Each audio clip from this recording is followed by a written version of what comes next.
Hello everybody, Striking here. Have you heard about ICERAID.us? An app that crowdsources pointing out illegal immigration, crime, terrorism, or just burning Teslas?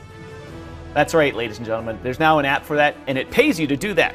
ICERAID.us. Ladies and gentlemen, the latest GovFi project, ICERAID.us. Jason, what is ICERAID and how did you come up with the idea for it? Hi, Tom. Thanks for having me. Welcome. I have to say, it's been a tornado since Inauguration Day. Literally a tornado. I've been in D.C. every week. And I came up with the idea when I saw one of the first arrests being reported by Fox News. It was this Haitian guy who was being put in the van, and he said, "Biden forever, bro. Thank Obama for everything you did for me, bro."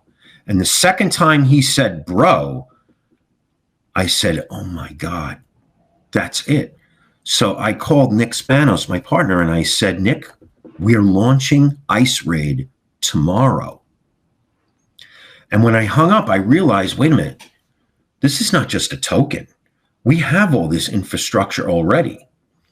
So I called the dev team and I said, my lead, I said, how long would it take to make an impression, lift and shift the Explorer over to a new server? And I told him why. And he said about 7 days. I said, you've got 3. And we launched the application, which allows you to capture images on location of criminal activity, starting with criminal illegal aliens, and upload them. And there's AI that raises the confidence and reliability of the evidence so that it can be pursued by law enforcement, right? That's how we came up with the idea. And then what happened was I'm in DC a lot, and I'm talking to politicians, and that's when the term GovFi was born. I was discussing this with somebody writing for State Assembly in District 10 in Pennsylvania. And I was explaining this whole GovFi category where you delegate tasks to citizens that would otherwise be performed by government agencies funded by taxation and borrowing. And he couldn't believe it. I mean, the response was, oh my God. And then what happened was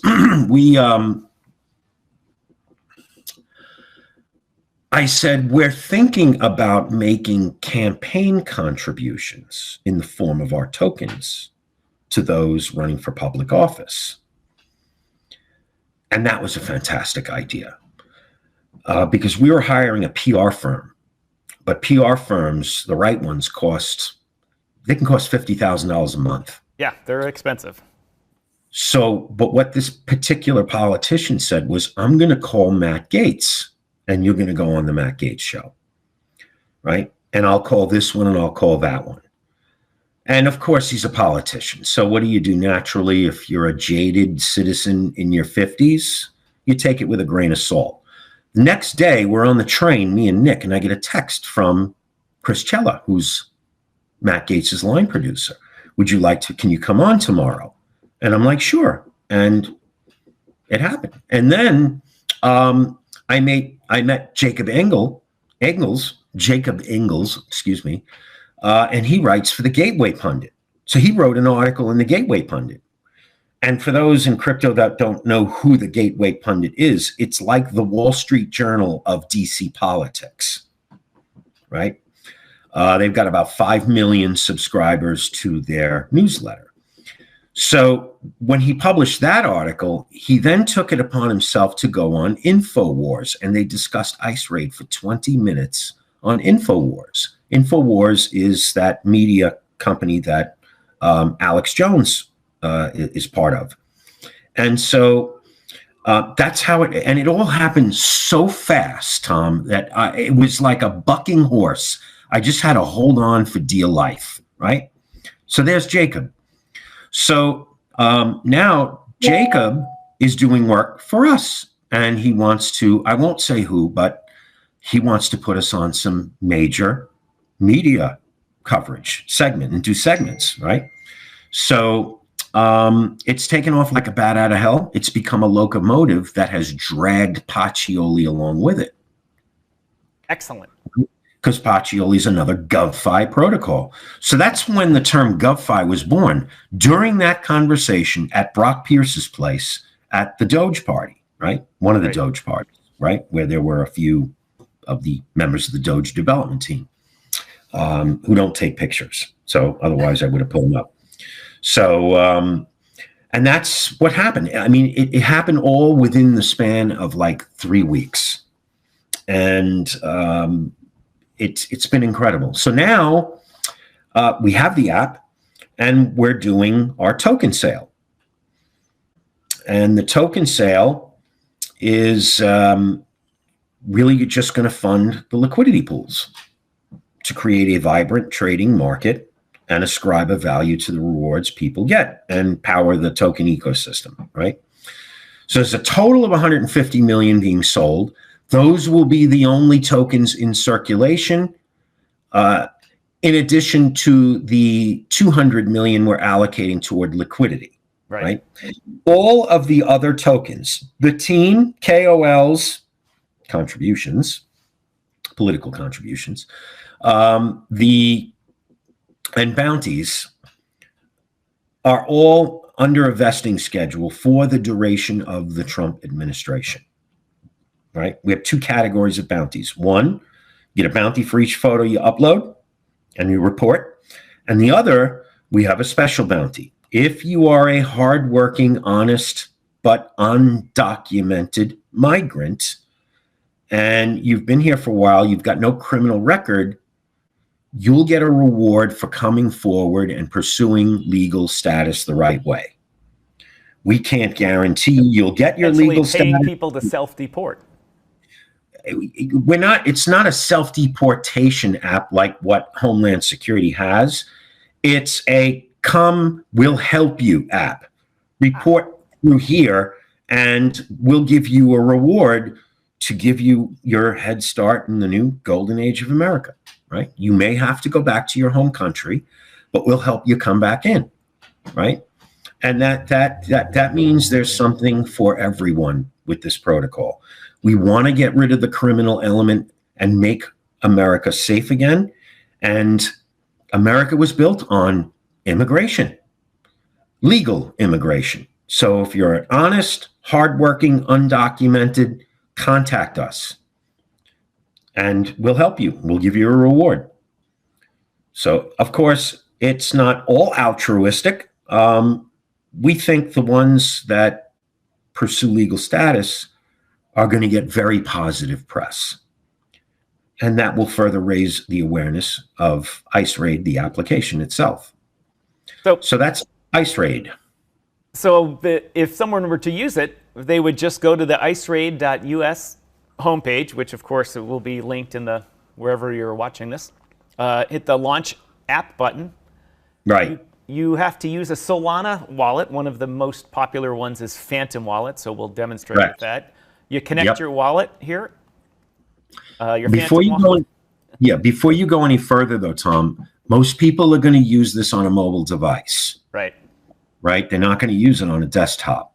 So you have to open your Phantom Wallet first, and you have to visit the website and the app through the Phantom browser, which is a little magnifying glass on the bottom right-hand corner of your mobile Phantom Wallet, right? So once you enter the URL in the Phantom browser, you can then connect to the app that way, and then you upload the photos. You cannot take a photo. You have to upload a photo that you captured on the phone where your Phantom Wallet is. You can't send it to another device because it needs the metadata. It needs the metadata. That's correct. Otherwise, it will fail and you won't earn a reward, right? So you have to use the phone you took the picture with, and the Phantom Wallet has to reside on the phone that you took the picture with, because that provides proof of location. Gotcha. And then once it's uploaded, it takes a few minutes to go through a validation process that raises the reliability and the integrity of the evidence captured in the photos so that it can be pursued by law enforcement, which will be up to them to pursue. But that is GovFi. It's delegating evidence collection to citizens that would otherwise be undertaken by the DOJ, DHS, ICE, FBI, local law enforcement, yada, yada, yada. That's what's, this is a partnership between citizens and government. Government works for us. And this is a way, this is a way to get blockchain and government to onboard the next billion users around the world. It's not going to be a new wallet or a fancy L2 or a faster blockchain. We need to learn what to do with the chains that we have. And GovFi is what will onboard the next billion users. Well, there's always interest from many of the local cultural apps reporting this in the neighborhood, what's going on in the neighborhood. People are used to doing that. People are used to either sending tips to the police that don't get reviewed because the police systems are outdated, or neighborhood updates. What's going on in my neighborhood? Or hey, the Citizen app or Nextdoor or something like that. People are used to reporting crime somewhere. This is a wonderful addition to that family, but a better addition to the GovFi family of products. And it's crypto related, right? You get a reward for performing the task, right? Yep. So the more people that use it, the more that ecosystem goes round and round, and the more value that reward will have. And that's the promise of blockchain, right? The promise of GovFi is balanced budgets, reduction of debt, and putting more people back to work that are not included in the economic statistics, right? Now we're paying down debt, right? Holy cow. I mean, this is the promise of blockchain, not meme tokens, which give you a laugh for a half an hour and they pump 10 minutes. It's gone.